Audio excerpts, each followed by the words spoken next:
Awesome to be here, my first time in Ukraine, so thank you for the welcome. So a little bit before we begin, I want to ask everyone, please, to just close your eyes for 1 second for me. I will not steal anything from your bags, don't worry. And just imagine for a second the greatest, the coolest user experience feature thing that you've implemented in your app. All right, so I'm guessing it's gonna be something like a cool animation or some fancy or complex layout or some cool dialogue or some in-app messaging thing that just pops up at the right place at the right time. Right, I'm guessing. Do you want to share? No? What did you think about? Okay, we can talk about it later. So that's great and everything. It's probably what you thought about, sort of. But actually, when you open your eyes and think about the users and the app, I have some kind of a hurtful truth to tell you. Because on average, your users are using your app only 2 minutes a day. So you spent all this time doing this coding and animations and stuff, but actually, most of the time, like 23 hours and 58 minutes a day, your users are not even using the app, right? So at that time, your app is just on the background, doing nothing, just sleeping, and that's it. So if you think about it for a second, we understand that in order to have like a real good relationship with your app, your users have to have a great experience even when they're not directly using your app, right? It makes sense now. So today, yeah, we're going to talk about some new features, some cool things that you might skip. We're going to see some cool APIs, but most important thing I want us to do today is to try and be minded for your user experience when your app is asleep and unused. Okay, sounds good? Awesome. So in a few words, my name is Britt Barak. I'm an Android lead. I've been leading the mobile development in a couple of startups in Israel, doing Android Academy with Jonathan that you saw before, and also leading women tech makers in Israel. But we're not here to talk about me, so let's just begin. Well, I'm guessing that the first thing that pops in mind when we think about the experience on the background or like features that you can use is notifications, right? So how do you guys feel about notifications?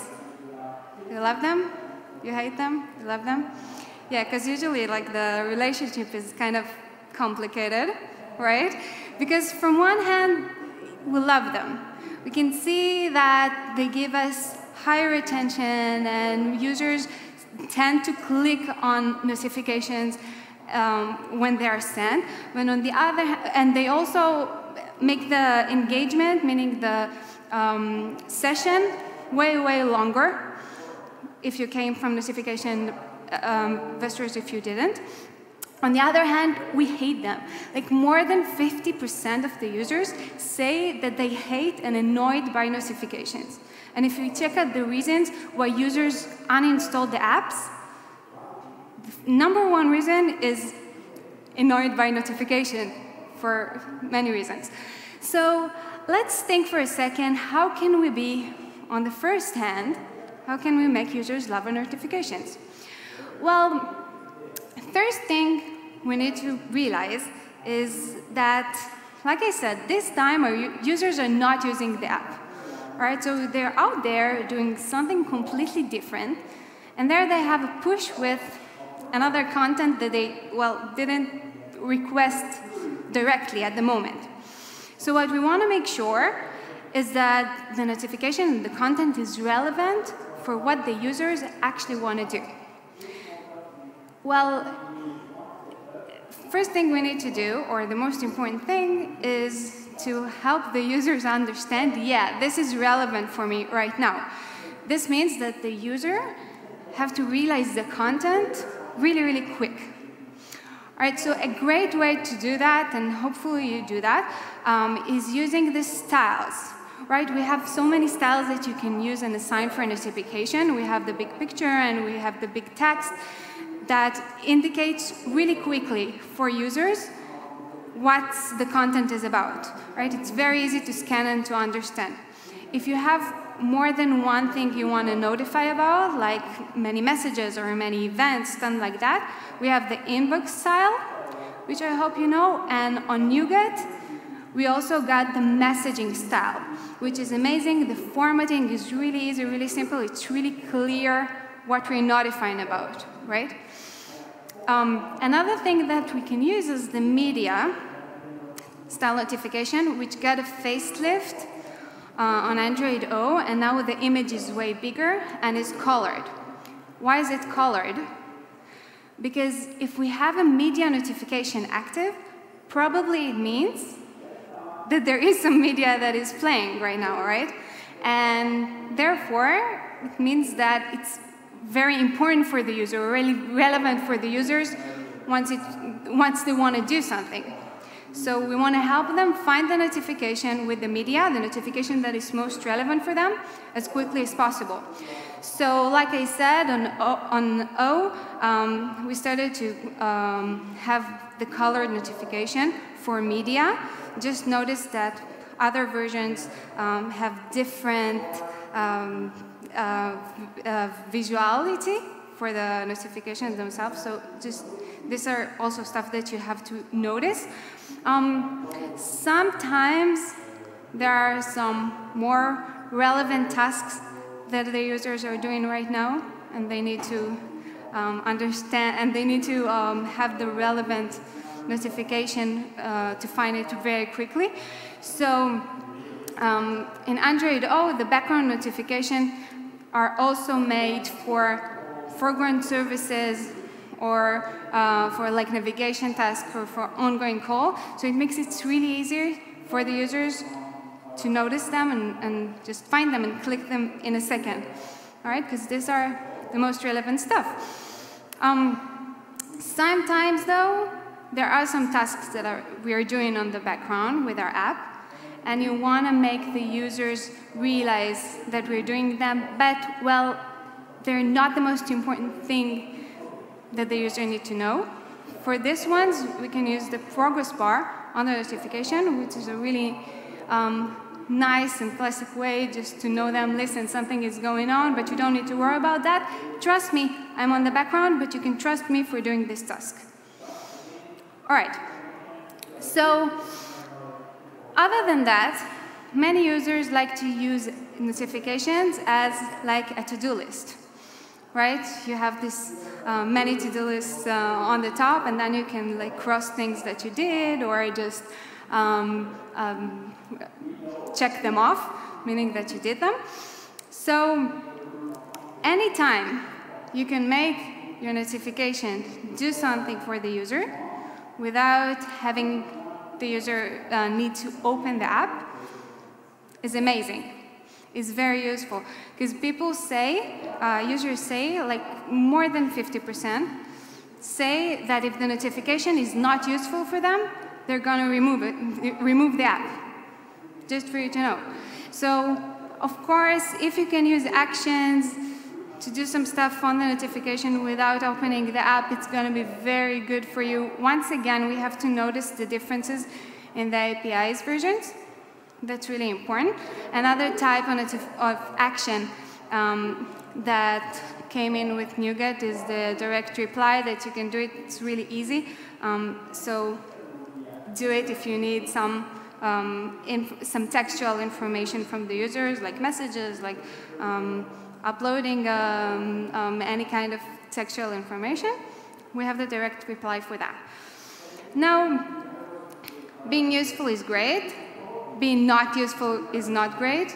So on Android O, we can actually cross off notifications which are not that useful. All right, we can set a timeout.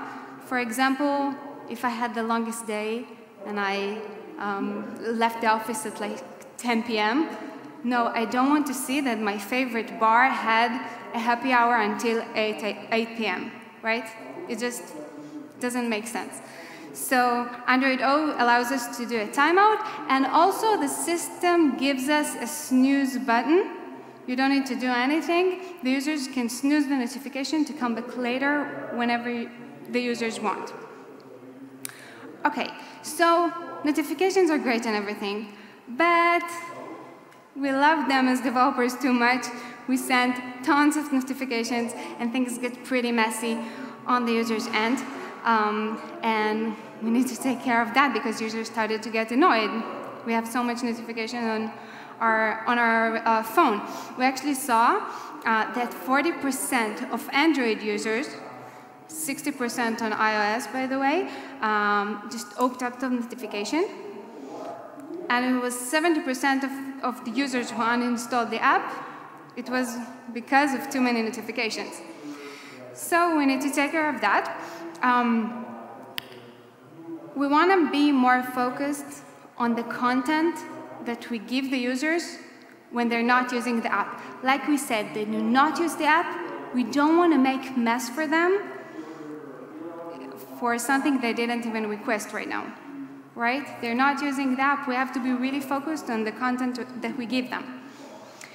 So on Android O, on Android N, there started to be bundling on the notification. Maybe you saw that if you have more than 5 notifications per app, it started to be bundled for one notification that can be expanded. You can actually set a group for the bundling, so it can be different groups for different topics. It wasn't enough though, and users really needed more control. So Android O gives us channels. It's a must now, since Android O, to set a channel per notification. What are channels? They're just a set of preferences, like sounds and vibrations and lights and stuff like that. How do you want the notification to show, or what should it do? It gives more power for the users. Why?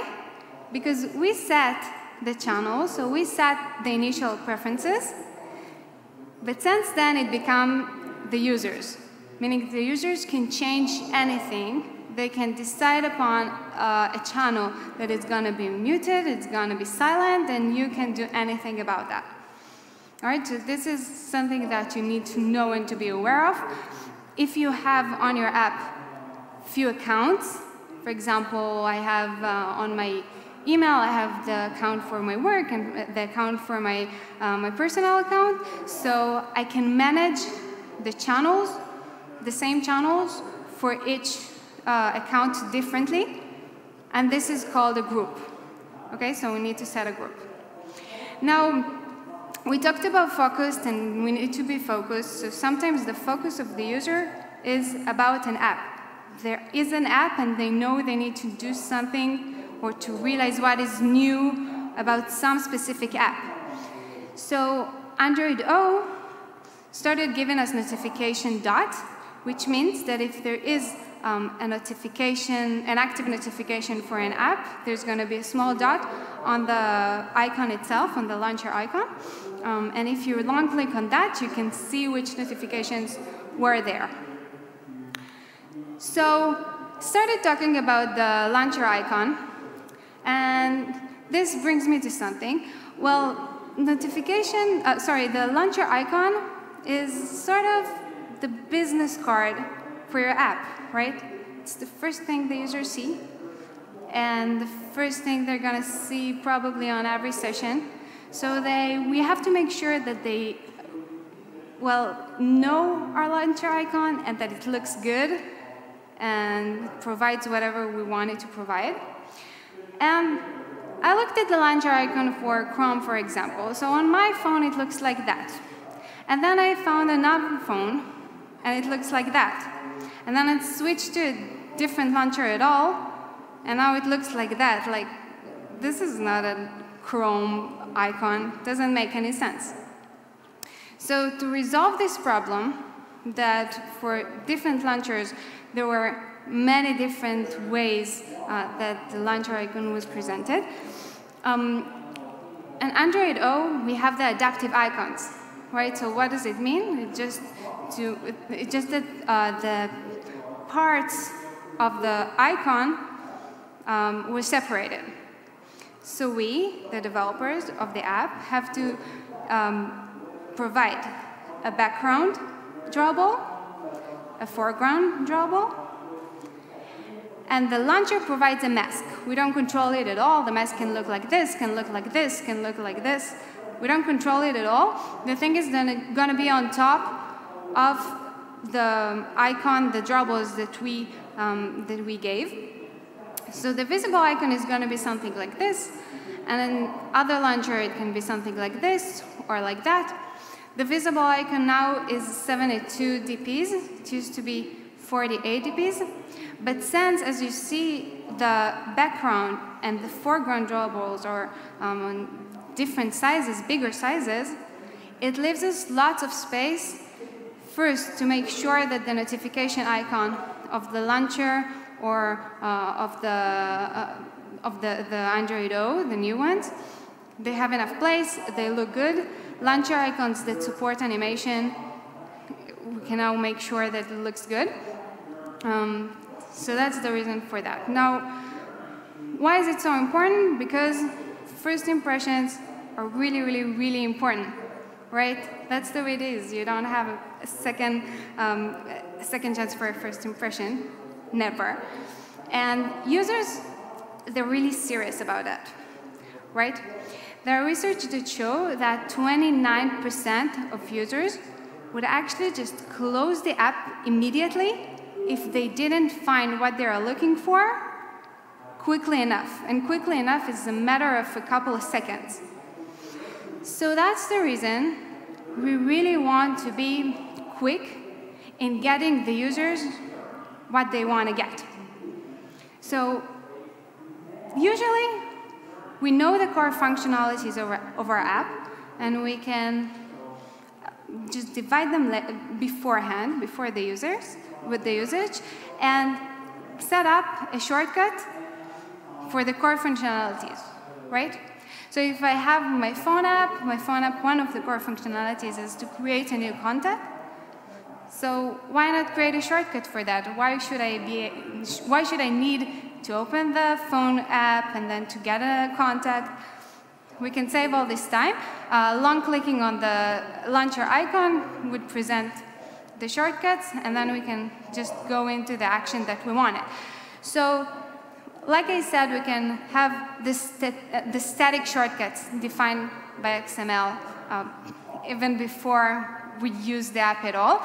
When we start using the app, there could be some functionalities that we understand about the users that are important for them. For example, for me, I call my friends, I call Jonathan, I call Yossi like almost every day. So why not make a shortcut out of those? And this is something we can realize only after the users use the notification, but we can also do it very, very, very easily, just to define a dynamic shortcut. Now, Jonathan is really a great friend of mine, and I honestly call him like every day, right?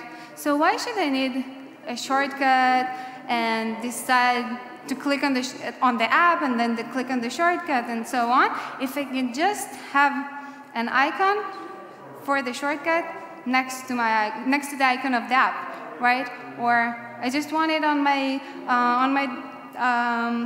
I just want a shortcut for that. Just want to click it straight ahead. So then we can create pin shortcuts. And instead of clicking on the phone, I can just click on the shortcut and just go to the action that I wanted to do. Right, so it's pretty easy. We have a shortcut manager, and I don't want to go into the code so much, but we have a shortcut manager. It's a service, and all the shortcuts that we talked before are going to be through the shortcut manager. Awesome. So last thing I want to talk about is what happens if the action that we want to do is like really, really urgent. Okay, so we don't even need to want to close the app and look for the icon and do all the stuff. What if the action is relevant always? like even when we're on a different type of app. So for that, we can set up a quick setting tile. A quick setting tile is if you just swipe from the top, you have the settings, probably you know it. So since N, we can actually edit that. We can switch the tiles that you have there. You can add tiles, you can remove tiles. And this is something that is really cool and could be really useful for apps that are doing stuff, once again, that are always important, that can be always useful. So this is kind of a quick setting tile that I did like very easily. The thing is that in order to be able to edit to the panel, users have to do it themselves by clicking on the Edit button. So this is something you want to know because they have to edit manually. Now, I do want to talk about a little bit how you create those. Each tile has states, right? You have an active state, which means the action is taking place. Like for the flashlight, the light is on, right? This is the active. The inactive, meaning the flashlight, the light is off, for example. And unavailable, meaning that we can't even make it active, right? It means that, for example, if we must have connectivity, we must have Wi-Fi, we must have GPS, for example, we can't do it, okay? We can't be active right now. So these are the states of the tiles, and in order to get the action to work, we just extend tile service, and there we have we want to override the tile lifecycle functions, and to do there whatever we want. So the lifecycle is when we add the tile, when the user adds the tile to the panel. Start listening, meaning when we see the tile, when the users see the tile, meaning they just swipe the panel for a second and they can just start seeing the tile. So we start listening to what's going to happen. When we click on the tile, this is the on-clicked. Stop listening, obviously, meaning when we don't see the tile anymore, a tile removed when they just remove this from the panel. Just want to make sure that all of this callbacks are happening on the main thread. So if you're doing something that is really, heavy or time-consuming, you should just go to a different thread. You have to remember that. And like I said, we want to override some of those. This is just an example for start listening. We can get the tile, use the get QS tile, and there we can edit everything we want about the tile, the icon, the description, the title, everything. Most important thing, it is our responsibility to set a state and then to update the tile in order for the users to see all the things that we just did. So pretty much, we talked about many features, like I said, that we can do when the notification is, when the app is asleep. But most important thing, a part of the APIs, a part of the features, is to remember that if you need to have a real relationship with the users, you have to think about what the users want and what the users want to get when your app is on the background. Okay? So, like we said a little bit, we want to be relevant, we want to be useful, we want to be focused, we want to be pretty, and then we want to be quick for the users to have a great experience with us. So thank you very much. I have some notes on Medium about this talk, and keep in touch, and you can grab me later for any questions.